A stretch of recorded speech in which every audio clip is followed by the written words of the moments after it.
반갑습니다. 장종료 시장점검입니다. 네, 오늘 코스피 지수 상승 마감했습니다. 예, 일반적으로 적산병 후에 조정을 받는 건 흔한 건데 이걸 당일에 말아 올렸다라는 거. 물론 우리 증시가 해외 증시에 예속이 되어 있으니까 해외 상황이 좋아졌다든지 그러면 그런 일은 뭐 아주 특별한 의미를 두기는 어렵지만 네, 그래도 이런 형태의 흐름을 만들었다는 거, 하락 출발하고 또 말아 올려서 상승 마감했다라는 거. 그러면 개념적으로는 이게 적사병이 되니까 뭐 더 더 좋은 거라고 보시면 되겠습니다. 네, 그리고 그 코스닥 시가총액 상위 종목에 대한 외국인 매도가 나오는데 개념적으로는 요런 변화가 있을 것으로 예상이 됩니다. 항상 그렇지만 돈이 넘쳐나면 그러니까 이 돈을 표현하자 유동성으로 표현을 하면 유동성이 충분히 공급되면 정말 말도 안 되는 게 오릅니다. 과거에 IT 버블 당시에도 뭐 어떤 개념이었냐면 광고를 보면 돈을 드립니다. 뭐 이게 그 당시에는 꽤 쌈박했습니다. 그래서 광고를 보면 돈을 드립니다. 근데 그래서 광고를 유치하면 회사가 돈을 많이 버느냐? 또 그것도 아니었기 때문에 이 광고를 보면 돈을 드립니다. 이 문구 하나로 골드뱅크가 당시에 3천억 정도를 유치를 했습니다. 자금을. 근데 지금으로부터 20년이 넘은 시기니까 지금 따지면 뭐 1조 원 이상 조달했다라고 보는 게 맞을 겁니다. 이런 엄청난 자금들을 손쉽게 IT라는 닷컴이라는 것만 달아도 올라갔듯이. 그래서 그때 당시만 해도 돈이 넘쳐나고 닷컴만 하면 이렇게 쉽게 자금을 모으니까 그게 뭐 마치 당연한 것처럼 여겨지다가 이 IT 버블이 붕괴가 되면서 이 뭐 골드뱅크는 지금 상장 폐지가 되어 있고 그렇습니다. 이런 현상이 이제 이 유동성으로 인해서 만들어진 상식 밖의 현상이 지금도 사실 있습니다. 이 디지털 쪼가리에 불과한 가상화폐. 근데 가상화폐가 사실 뭐 조금의 어떤 그 시세라는 게 형성한 그 배경은 충분히 있습니다. 뭐 거래가 매우 쉽다든지 이런 건데 항상 그렇지만 이 거래 편의성이라든지 아니면 거래 비용 같은 거는 물론 거래 비용은 적을수록 좋지만 이런 부분들은 결국 좋을 때 빛이 나는 겁니다. 그럼 나쁠 때는 어떻게 되느냐? 나쁠 때는 빚이 되는 겁니다. 그래서 요 가상화폐 지금 뭐 저도 주말에 아는 선배한테 그 지금 뭐 여러 가지 가상화폐들이 있는데 아냐고 물어봤다가 빔 2방 맞아서 어질어질하다고. 그래서 요런 거 2방 맞으니까 뭐 마이너스 70%가 넘었다가 단 이틀 만에 뭐 회복해가지고 50 몇 퍼센트 마이너스라고 요런 얘기를 듣고 했는데 결국은 그렇습니다. 유동성이 빠지게 되면 말도 안 되는 종목들부터 자금이 빠지기 시작할 것이다. 물론 처음에는 전체 다 빠집니다. 그러면 가치가 있는 종목도 빠지고 가치가 없는 종목도 빠지니까 무슨 상관이냐 하겠지만 결국 버티고 올라오는 건 가치가 있는 종목이고 왜냐하면 회사가 돈을 벌면 회사 돈으로 자사주를 사서라도 방어가 되니까. 근데 가치가 없고 계속 적자 나는 종목은 뭘로 하겠습니까? 뭐 주가 관리하는 것도 유동성이 받쳐줄 때는 하는 거지. 그렇기 때문에 결국 시장은 이제 정상으로 돌아갈 것이다. 금리가 오르고 테이퍼링을 신속하게 진행을 하고 이렇게 유동성을 회수했을 경우 남는 건 거품이 낀 종목들은 박살나고 가치가 있는 종목들은 진가를 발휘하게 될 것이다. 요렇게 큰 틀에서 보시면 될 것 같습니다.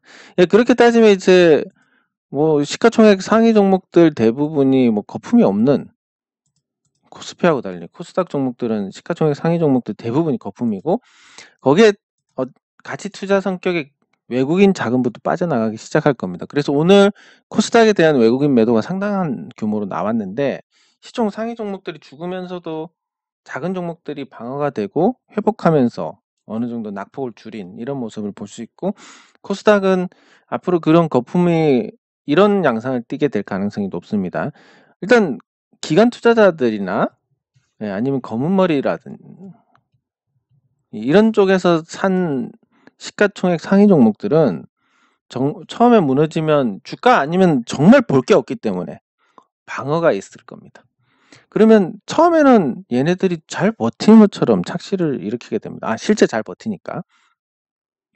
잘 버티고 그대로 시장이 회복되면 또 흐름을 타고 올라갈 수 있겠지만 계속 매도세가 쏟아질 만한 시장 분위기다. 그러면 버티는 것도 한계가 있습니다. 가치 대비 주가가 낮으면 그게 어렵지는 않은데, 왜냐하면 이심 전심이라서 주주들이 그 가격에 팔지를 않기 때문에 방어하는 것도 쉽지 않습니다. 근데 이미 뭐 가치 대비해서 한 50배, 60배 된 종목들이 한번 무너지기 시작하면 이거는 단기간의 시세 차익을 본다는 그런 이점 때문에 들어왔는데, 단기간의 시세 차익은커녕 손해를 보고 있습니다. 목적 자체가 없어졌기 때문에 매도가 쏟아지게 되고, 이거를 처음에는 방어를 하다가 방어를 못하면 결국 무너지게 됩니다. 그러면 많이 보유한 쪽에서 던지기 시작하면 뭐 표현하자면 작살이 나버립니다. 주가가. 그래서 과거에 그런 작살이 난 종목들 많은데, 특히 대표적인 게 뭐 과거 두산중공업 같은 종목들, 과거에 이렇게 올라갔다가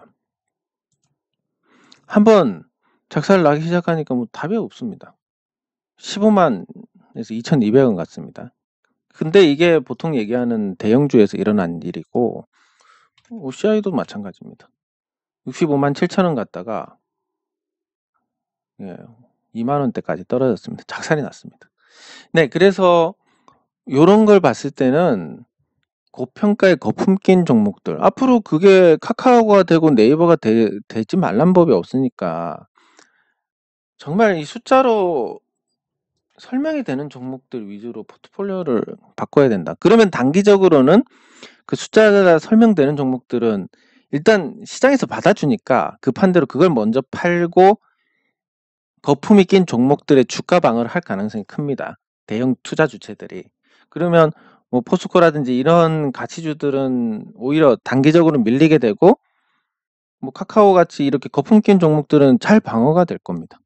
그리고 특히 상장을 앞두고 있는 LG 에너지 솔루션의 모 회사가 될 LG화학 같은 경우는 아마 그룹 차원에서 주가 방어를 위해서 동원할 수 있는 자금은 전부 동원을 하지 않을까. 알게 모르게. 근데 그런 양상이 펼쳐졌을 때 단기적으로는 거품 낀 애들이 더 잘 버티는데 이렇게 될 거지만 결국은 숫자가 증명을 하게 될 것 같습니다. 네, 그래서 뭐 미리 그렇게 한다고 해서 뭐 단기적으로 그 타이밍을 맞출 수 없기 때문에 일시적으로는 잘못했다라고 생각할 수 있지만, 지금 시장이 금리가 정상화되고 유동성을 회수를 한다면 시장이 정상화되는 과정이다. 그러면 정상화되면 정상적인 가치 대비 주가 형성이 될 것이고, 그러면 지금 유동성이 쏠리는 바람에 저평가되어 있는 종목들은 적정한 가치로 올라서고, 거품이 낀 종목들은 박살이 나고 작살이 나는 이런 양상이 펼쳐질 거니까 거기에 맞춰서 투자 포트폴리오를 잘 만들어 가시면 문제가 없을 것 같습니다. 네, 그러면 댓글 확인하도록 하겠습니다. 일단 그 광고에 대해서는 좀 효과를 봤습니다. 뭐 최소한의 양심이 있는 모양인데, 그 이상한 댓글 제가 계속 메인에 올려놓고 그렇게 하니까 못 견디는지 드디어 광고 댓글이 안 달렸습니다. 참 뭐 바람직한 현상인데, 이것만 아시면 될 것 같습니다.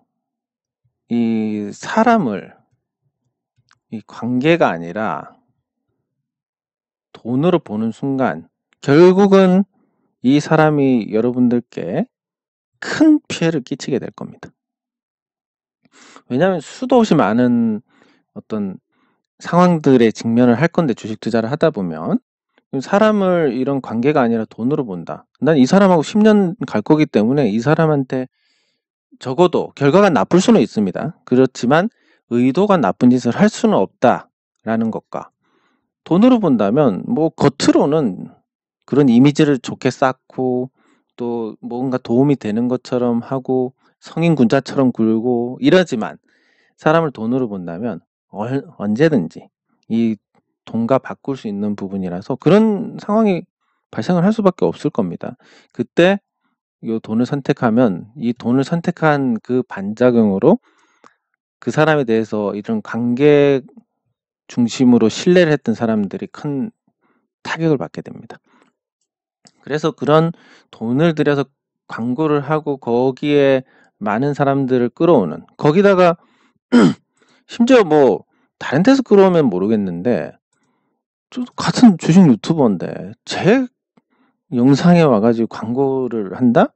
이건 뭐 기본조차 안 된 사람들인 겁니다.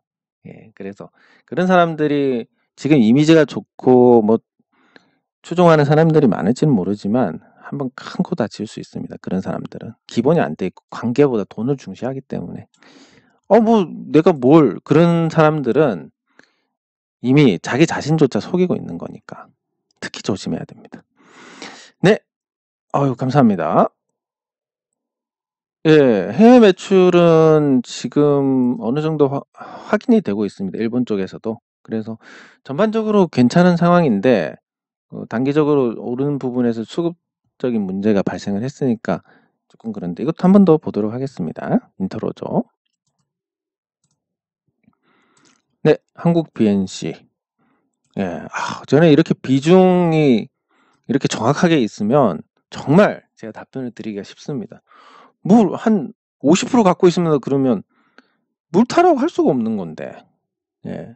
그렇다고 한 1% 갖고 있는데 또 많이 갖고 있는 줄 알고 같이 걱정하고 뭐 이렇게 되는데 비중이 얼마입니다라고 하면 정말 편하고 답변 드리기가 좋고 또 실제로 이제 대응이 그나마 조금 더 정확해집니다. 대응에 대한 기준이. 예, 감사합니다. 시장이 조금 안정되는 것 같으니까 다음 주부터 또 열심히 올리도록 하겠습니다. 이게 왜냐하면 그 기분에도 영향을 받는데 그 시장도 나쁘고 그럴 때 이제 제가 녹화를 하면 저도 그 기분에 메모리 돼서 뭔가 전달이 안 되고 어수선한 느낌을 주게 됩니다. 그래서 그런 부분들 때문에라도 조금 쉬고 있다가 어느 정도 지금 정도면 큰 고비는 넘겼으니까 또 다시 올려드리도록 하겠습니다.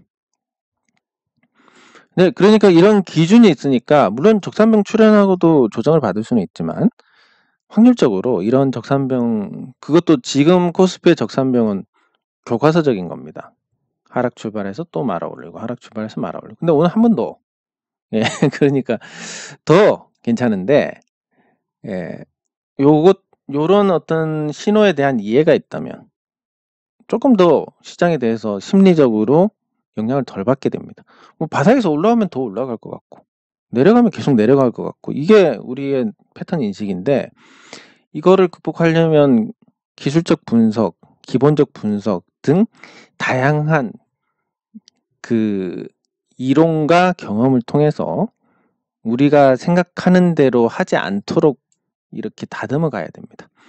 네, 그래서 요런 적산병에 대한 이해를 시켜드린 것만 해도 이번에 저는 개인적으로 큰 소득이다라고 생각을 합니다. 왜냐하면 시장이 좋고 나쁘고 결국 시장에 수익을 주고 손실을 끼치는 거지만 나중에라도 이게 두고두고 같은 개념으로 써먹을 수 있기 때문에 여러분들께 그래도 어떤 각인시켜드린 부분이 있어서 좋습니다. 예, 감사합니다. 네, 톱텍 같이 살펴보도록 하겠습니다. 예, 감사합니다. 예, 감사합니다. 예, 감사합니다. 네, 감사합니다. 예, 감사합니다. 네, 감사합니다.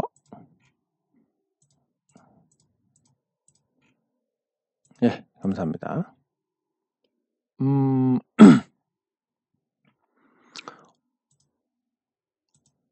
보통 이제 이 K오트 저는 이걸 뭐라고 읽는지 정확하게 모르겠는데 이게 이제 보통 여기에 들어가는 종목들은 흑자를 내기 어렵고 매출을 만들기 어려운 종목들이 일단 여기에 상장을 합니다. 그러면 여기서 이제 문제가 되는 걸 보완을 하면 코스닥 시장으로 넘어올 수 있습니다. 그래서 매출을 붙여서 보완을 한다거나 이렇게 되면 조금 더 개선이 되는데 그런 부분에서 괜찮은 회사들이 많이 있는 것 같다.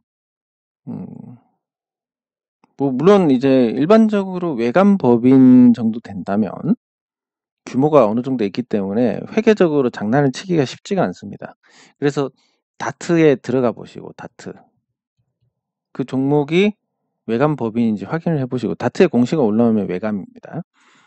네, 그런 다음에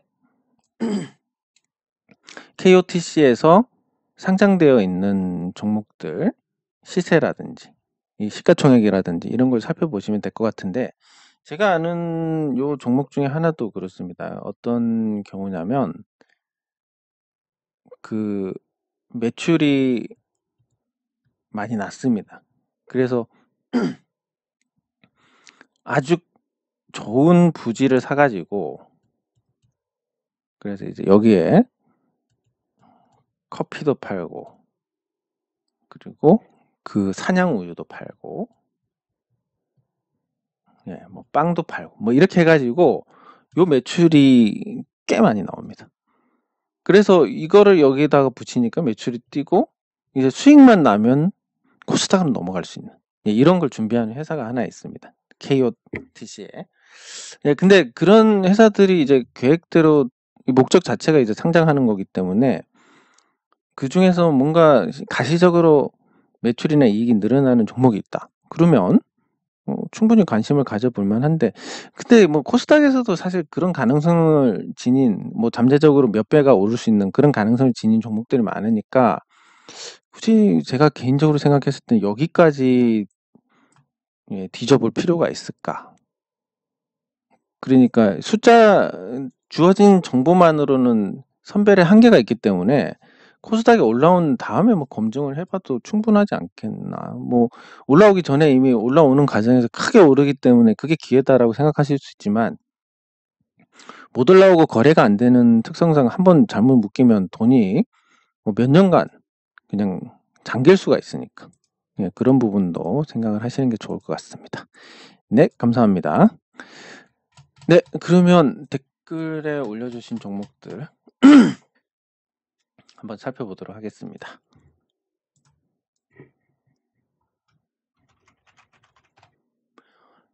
예, 인터로조 바닥에서 어느 정도 반등을 하고 있습니다. 요 바닥권 반등, 인터로조의 어떤 주가 흐름에서 과하게 단기적으로 과하게 올랐다가 또 과하게 밀리고 거기에 따른 어떤 반발 그리고 매물대 중심에서 이제 매물 소화가 필요한 한 이런 부분들이 이어지고 있는 상태입니다. 뭐 이 회사 차원에서 문제는 거의 없는 상태입니다. 지금 분기 기준으로 보면 계속 매출과 이익이 늘고 있습니다. 매출 같은 경우는 코로나 이후로 계속 늘고 있습니다. 작년 3분기에 202억, 4분기 237, 그리고 1분기, 올해 1분기에 243, 267, 310 이렇게 매출이 늘어왔고 영업이익은 36에 7 그리고 이때 이후로 계속 늘고 있습니다. 46, 66, 81 그리고 4분기에는 더 늘어서 93억까지 영업이익이 예상이 되고 있습니다. 예, 이런 부분들을 봤을 때 인터로조의 실적 상승세는 계속 유효한 상태고 주가가 약간 먼저 달리긴 했지만 이 특성상 컬러렌즈부터 해가지고 이런 사업의 특성상 진입 장벽이 낮지가 않고 예, 그렇다 보니까 뭐 프리미엄이 주어지는 것도 충분히 설명 가능하다. 그런 걸 봤을 때 실적으로 프리미엄을 2배 정도를 주면 실적으로는 현 주가 대비 60% 정도 상승할 여력이 있고 자산 가치로 보더라도 적정 수준입니다. 지금이. 네, 그래서 뭐 계속 지켜보는 게 좋지 않을까. 흐름 자체도 60조선 터치하고 올라가니까 나쁘지 않고 그리고 예전에 코로나 전에 한번 잠재력을 보여줬던 종목이니까 어느 정도 끼도 있고 예, 그리고 그 당시 시세를 냈을 때보다 실적이 더 좋은 상태니까 예, 더더욱 좋은 평가를 받을 수 있는 예, 다만 단기적으로 이 매물을 소화를 해야 되니까 이 매물을 소화를 해야 되니까 뭐 당장 치고 올라가는 이런 흐름은 좀 어렵지 않나. 여기서 한참 소화하고 가는 쪽을 생각해야 되니까 시간적으로 단기적으로 뭐 크게 기대할 부분은 없다. 뭐 이런 정도로 보시면 되겠습니다. 네, 그리고 한국 BNC.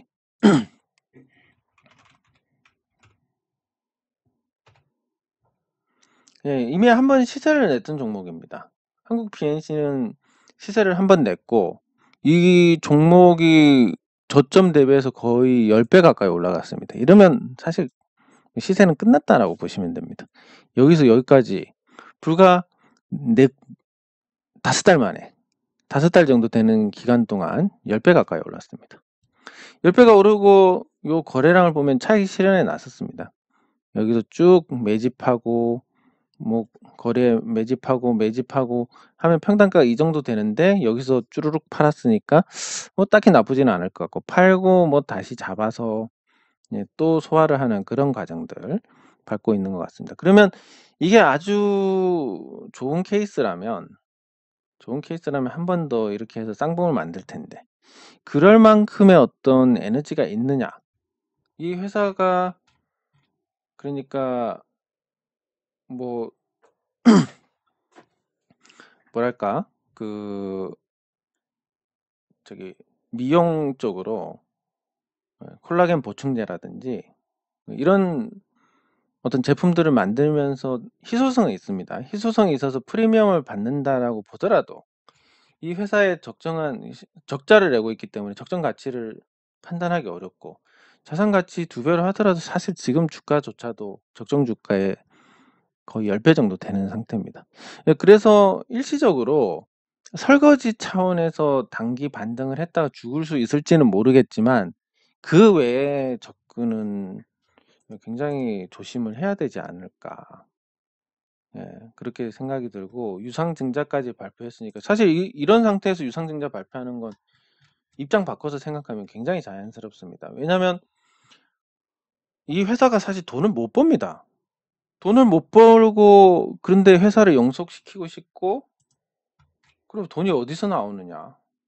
근데 주가까지 많이 올랐으니까 여기서 유상증자에서 돈 땡겨도 지분 희석이 그렇게 많이는 안 될 것 같다. 이런 상태는 당연히 유상증자를 부를 수밖에 없는.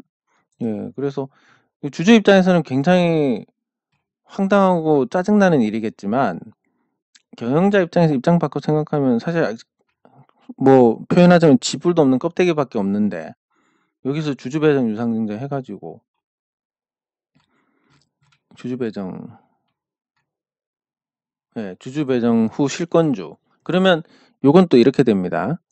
요 주주 배정 유상증자하고 공모 과정에서 어떤 주가 관리 그리고 실권주를 인수하는 그 수수료 이런 거 생각하면 요 조달하는 금액에 실제 조달하는 금액의 한 절반 정도만 쓸 수 있을 겁니다. 그러면 여기서 조달하는 금액이 아우 뭐 가공할 수준입니다. 이 자산 300억대 회사가 순자산 300억대 회사가 도대체 거의 뭐 2천억 가까이를 조달을 하게 되는데 뭐 일시적으로 공모를 하는 시기까지 공모가 청약일 1월 25일, 26일까지 주가 관리는 어느 정도 할 수 있을 것이다. 이런 관점에서 그때 정리할 수 있게 그렇게 대응하시는 게 맞지 않을까 싶습니다. 아유, 뭐 어쨌든 이런 종목들이 사실 개떡 같은 종목들이 뭐 보시다시피 몇 달 안에 10배도 가고 이러기 때문에 이게 뭐 나쁘다 그런 얘기를 하기는 어렵지만 뭐 개인적으로 저랑은 너무 안 맞습니다. 이런 게.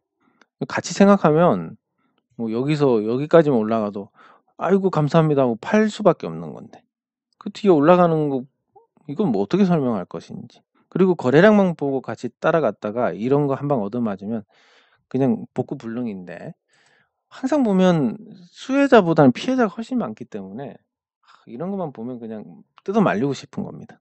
근데 결과가 또 네가 그때 말려가지고 내가 못 사가지고 올랐네 이런 얘기를 듣기 때문에 결과가 항상 좋을 수는 없지만 지금은 시세를 내고 죽었기 때문에 설거지밖에 없다. 그래서 그 설거지도 1월 25일, 26일 청약일 기준으로 아마 있을 가능성이 높으니까 그 시점에 맞춰서 정리를 하는 방향으로 그렇게 하시면 될 것 같습니다. 네, 톱택.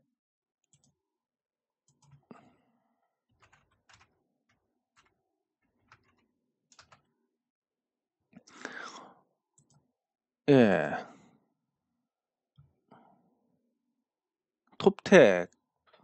이 톱택은 제가 예전에 그 관심 있게 보던 종목인데 이때였습니다. 2016년도에 그 모 증권사에서 근무하시는 직원이 우리 증권사, 이거는 뭐 이제 지나간 얘기니까, 우리 증권사에 고객 한 분이 엄청난 금액을 운용을 한다, 주식 투자에.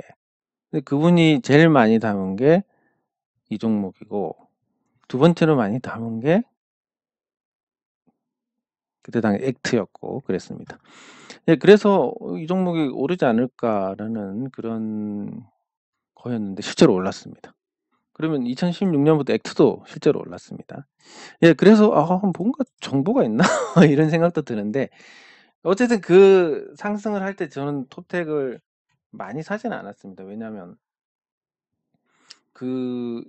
이 톱택이 가지는 가치 대비해서 너무 높았기 때문에 그걸 뭐 견딜 수가 없었다라고 봐야 되지 않을까. 그러니까 견딜 수가 없었다는 게 뭐냐면, 내가 보유한 가격과 가치는 대략 뭐 이 정도면 충분하다였는데, 여기서 뭐 조금 내리면 적정 가격밖에 안 되네. 그러니까 오르면 팔게 되는데 이게 시세를 여기까지 낸다.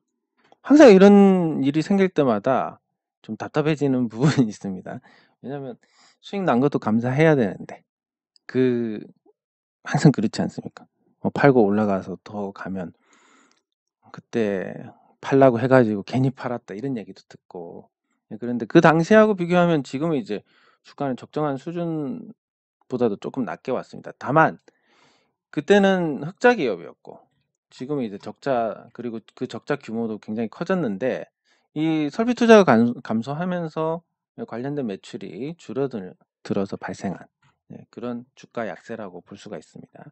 네, 그러면 지금 이제 반전으로 가는지 아니면 그대로 약세를 이어갈지는 모르겠지만, 하락 중에 가끔 이렇게 거래가 아주 터지는 자리들이 있고, 이런 거래가 누적되는 건 나쁜 현상이 아닙니다.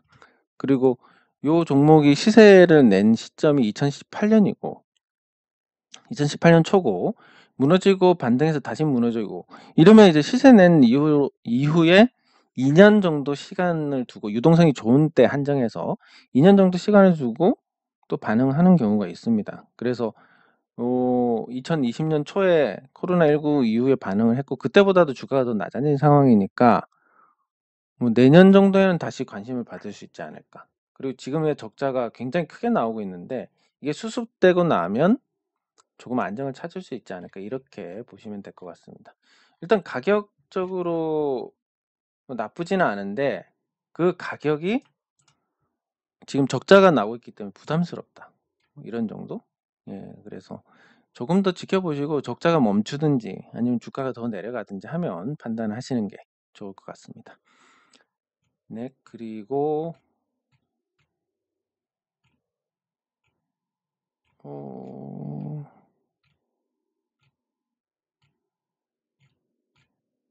예.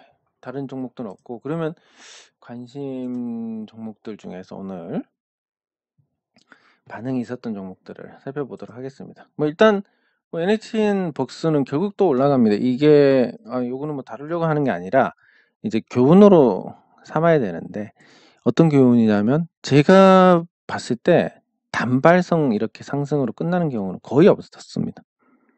시세를 내는 종목들이. 그래서 1차 상승하고 조정받다가 2차 상승하고, 이게 대부분의 패턴이니까 당장 뭔가 거래량 실어서 내 종목이 오른다, 그리고 일단은 지켜보시는 게 굉장히 필요하다라고 볼 수 있는데, 그런데 이 과정에서 변동성이 커지고 하면 못 견딥니다. 사실 한 달 정도 이렇게 해버리면. 그리고 이걸 봤는데 이걸 본다, 더 못 견딥니다. 네, 그래서 뭐 이건 알면서도 못 버티는 그런 양상이 되는데, 여기서 그냥 얻어갈 건 그렇습니다. 고점 찍고 이 38.2에서 반등이 나왔고 50% 자리에서도 반등이 제대로 나왔고, 그러니까 이런 반등 자리를 잡아낼 수 있다. 예, 요런 정도. 그리고 시세가 한번 나면 그냥 뭐 이유가 나올 때까지는 시세를 이어갈 수 있다. 그러니까 지금 NHN벅스도 사실 왜 올라가는지 모르겠습니다. 모르기 때문에 나올 때 뭐 싸이월드랑 뭘 하고 이런 게 있지만, 사실 그런 뉴스가 그냥 나왔다라고 하면 주가 반응이 있을 수가 없습니다. 네, 그래서 뭔가 모르는 게 있지 않을까. 그리고 그게 나왔을 때는 이제 주가가 고점이지 않을까, 이렇게 생각을 하시는 게 맞을 것 같습니다. 예, 그리고 제놀루션. 예, 제놀루션은 지금 공방 중인데, 하락 추세선 공방인데 극복을 하는 양상입니다. 근데 제놀루션이 이렇게 좋은 평가를 받는 건 다름이 아니라 이제 코로나가 풍토병 수준이 돼서 방역이 필요 없을 때까지를 최소 5년이 걸릴 것이다, 이런 전망이 나오고 있습니다. 그리고 지금 오미크론이 사실상 감기나 다름이 없다라는 주장이 나오고 있습니다. 그러면 이게 이제 어느 정도 정확하게 명확하게 판가름 나는 게 3개월입니다. 앞으로 3개월 후에 코로나가 이대로 끝날 것이냐, 아니면 5년 이상, 물론 방역은 점점 완화가 될 것이지만 5년 이상의 시간을 끌어야 될 것이냐, 아니면 3개월 후에 오미크론이 사실상 감기랑 동일하니까 방역 안 해라고 될 것이냐. 근데 3개월 후에 방역 안 해는 사실 조금 어렵지 않을까. 그렇게 보면 지금 제놀루션이 적어도 3개월 후에 그게 명확하게 밝혀지기 전까지는 좋은 흐름을 보여주지 않을까 예상이 됩니다. 그래서 뭐 만약에 5년을 간다면 이 회사가 연간 뭐 500억에서 1000억 정도의 영업이익을 낼 것이고, 그게 5년 정도 지속이 되면 500억씩만 잡아도 지금 자산 가치가 지금의 한 2배가 또 늘어납니다. 그럼 주가 역시 2배는 올라가게 될 가능성이 높으니까, 가치에 부합한다고 본다면. 그러면 뭐 적정 주가가 3만 원에서 5만 원 정도가 되니까 당연히 이렇게 관심을 받을 수밖에 없습니다. 네, 그리고 삼성전자. 삼성전자가 말씀드렸듯이 코스피보다는 계속 부진했지만 코스피보다는 지금 나은 상황입니다. 그리고 하락 추세선 극복 후에 확인도 하고 다시 올라가고 있고, 이 적산병처럼 코스피처럼 아주 명확한 신호는 아니지만 나름 바닥권에서 선방을 하고 있고, 선물을 움직이려면 삼성전자도 움직여야 되는데 지금 포지션을 봤을 때 상방에 만기일까지 또 상방 베팅 가능성이 크고, 그래서 단기적으로는 8만 원까지 열려 있는 상태입니다. 8만 원에 매물이 많기 때문에 이걸 다 소화를 하기는 어렵겠지만, 삼성전자에 대한 선호도가 굉장히 높고, 사실 국내에서 제대로 사업을 해서 이익을 내고 그걸 주주들한테 정상적으로 돌려주는 회사가 몇 안 되는데, 그중에서 삼성전자가 굉장히 모범적입니다. 주식을 추가로 찍은 것도 없고 수십 년 동안. 그리고 회사 이익을 가지고 주주들한테 나름 합리적으로 돌려줬고, 그러면서도 계속 신사업을 찾고 기존 사업에 비용 절감을 하고 이러면서 이익을 계속 축적하고 누적해 나가고 증가시켜 나가는, 이런 기업의 어떤 전형적인 주식시장에서 모범을 보일 수 있는 그런 경영을 이어왔기 때문에 삼성전자에 대한 어떤 평가가, 유동성이 풍부할 때는 삼성전자 외에도 잘 오르니까 외면을 받을 수 있지만, 지금처럼 회수하는 과정에서는 삼성전자처럼 이제 실적을 내는 가치주들이 관심을 받을 수가 있습니다. 물론 한계는 8만 원 정도지만 단기적으로는 이 삼성전자를 통해서 지수가 방어가 되고 또 8만 원 수준에서 머물게 되고, 이런 과정들을 거치면 적어도 저가 매수에서 성공한 이런 사례가 생겼기 때문에 여기서 다시 조정받으면 이제 이 하방 경직성이 강화가 되는 겁니다. 그런 부분들 반복하면서 추세가 없다가 다시 추세가 생기고 다소 상승하는 이런 형태의 흐름을 기대할 수 있으니까, 삼성전자가 뭐 은행 이자보다는 나을 것이다, 이런 정도를 가지고 이전보다는 개선된 흐름을 예상을 해볼 수가 있습니다. 네, 그리고 마지막으로 현대차입니다. 현대차가 최근에 부진한데 현대차에 대한 평가는 요거 하나로 충분할 것 같습니다. 이제 연봉 기준으로 보면 현대차가 과거에 빠졌을 때 가장 큰 이유가 한전 부지입니다. 자, 한전 부지를 그때 당시에 10조 원이 넘는 금액을 베팅을 했습니다. 뭐 사실상 합법적으로 정권에 로비를 한 거라고 볼 수 있습니다. 그 정치권에서 당시 정부가 공기업 부채를 줄이고 공기업 개혁을 하는데 기치를 걸었고, 그런데 한전 부지를 현대차에서 10조 원 이상 베팅을 하면서 부채 비율이 상당히 많이 줄어들었습니다. 한전이 굉장히 큰, 그러니까 적정한 규모로 써내려면, 적정한 가격을 써내려면 5조 원 정도 적정했는데 10조 원 넘게 베팅을 했으니까, 예, 거기에서 현대차가 굉장히 나쁜 평가를 받았습니다. 미래 사업에 투자를 해도 모자랄 돈을 부동산을 샀다. 근데 현재 상태는 어떠냐면 이 시세가 22조 정도 됩니다. 그러니까 뭐 일종의 성공했다. 예, 이렇게 보는 게 적절할 것 같고, 10조 원 투자해서 해외 자동차 메이커를 샀든지 아니면 전기차에 투자를 해도 이걸 못 뽑아내니까 그 베팅이 과연 잘못됐느냐에 대한, 예, 생각을 다시 해봐야 될 것 같습니다. 그리고 현대차가 뭐 그 당시에 오르긴 했지만 환율이나 아니면 그 사이에 증가된 자산의 가치라든지, 그리고 현재 코스피 지수의 수준이라든지 이런 걸 봤을 때 현대차가 뭐 물론 시장을 주도할 만한 그런 에너지는 없지만 요 바닥 다지기 이후에 뭐 한 번쯤은 회복할 만한 그런 에너지를 보여주지 않을까. 그러니까 삼성전자의 8만 원처럼 현대차도 한 번은 약간의 반발의 흐름을 보여주지 않을까, 이렇게 생각을 해볼 수가 있습니다. 그리고 그런 게 끝나고 금리가 인상이 되고 그러면서 이제 원화가 약세로 굳어지느냐 아니면 원화 강세로 가느냐인데, 원화 강세로 갈 가능성이 크고, 그렇게 됐을 때 그러면 이제 전기전자, 삼성전자를 비롯한 전기전자하고 현대차를 위시한 자동차는 환율 타격이나 이런 부분 때문에 제한된 선택을 받을 수밖에 없습니다. 예, 경기 회복에서 이 두 종목이 지수를 못 따라가는 수익률을 보일 가능성이 크고, 나머지 종목들이 경기 회복과 그런 어떤 시장 정상화에 따른 저평가 해소, 그리고 거품 붕괴에 따른 어떤 선택과 집중, 이런 걸 통해서 수익률이 좋아질 수 있으니까 뭐 매력이 크지는 않은데, 그래도 현대차 주가가 하락했던 그 요인이 사실은 지금 보니까 잘한 거였더라, 결과적으로. 그런 평가를 받을 때 어떻게 될 것인지에 대한 관심 정도는 가질 필요가 있을 것 같습니다. 네, 장 종료 시장 점검은 여기서 마치도록 하겠습니다. 수고하셨습니다.